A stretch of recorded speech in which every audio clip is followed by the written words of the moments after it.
Bismillahirrahmanirrahim. Okey, hari ni kita nak borak pasal jenis-jenis devil fruit. Tapi kalau kita nak borak pasal devil fruit ni lebih mendalam, agak susah sikit lah. Sebab kita tak tahu macam mana devil fruit ni boleh wujud. Ada ke pokok devil fruit ni?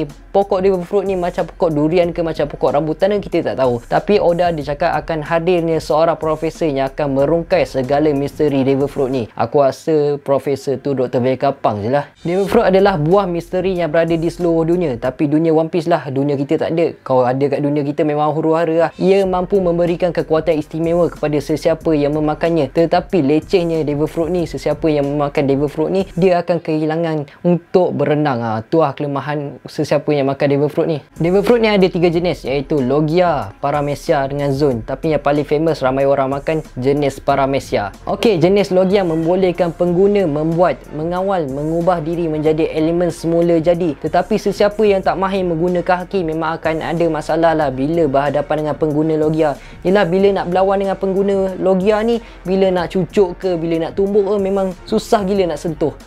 Antara contoh devil fruit jenis Logia ni ialah Magu-Magu no Mi yang digunakan oleh Akainu, yang menjadikan beliau sebagai manusia magma, dan Goro-Goro no Mi yang digunakan oleh Enel, yang menjadikan beliau sebagai manusia kilat. Seterusnya Paramecia yang paling ramai orang gunalah. Ada antara pengguna Paramecia yang mampu mengubah ciri badan, sebagai contoh Gomu-Gomu no Mi yang mengubah pengguna menjadi manusia getah. Ada juga yang membolehkan pengguna mengubah suai orang, sebagai contoh Hobi-Hobi no Mi yang digunakan oleh Sugar, yang membolehkan Sugar mengubah sesiapa yang disentuhnya menjadi anak patung.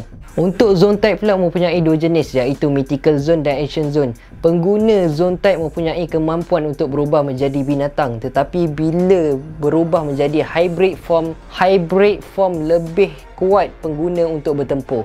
Antara pengguna Mythical Zone ialah Kaido dan Marco. Tapi Mythical Zone ni lebih kepada haiwan mitos yang kita tak tahu akan benar ke kewujudannya. Ancient Zone pula membolehkan pengguna berubah menjadi haiwan spesies yang dah pupus, lebih kuat daripada haiwan-haiwan biasa.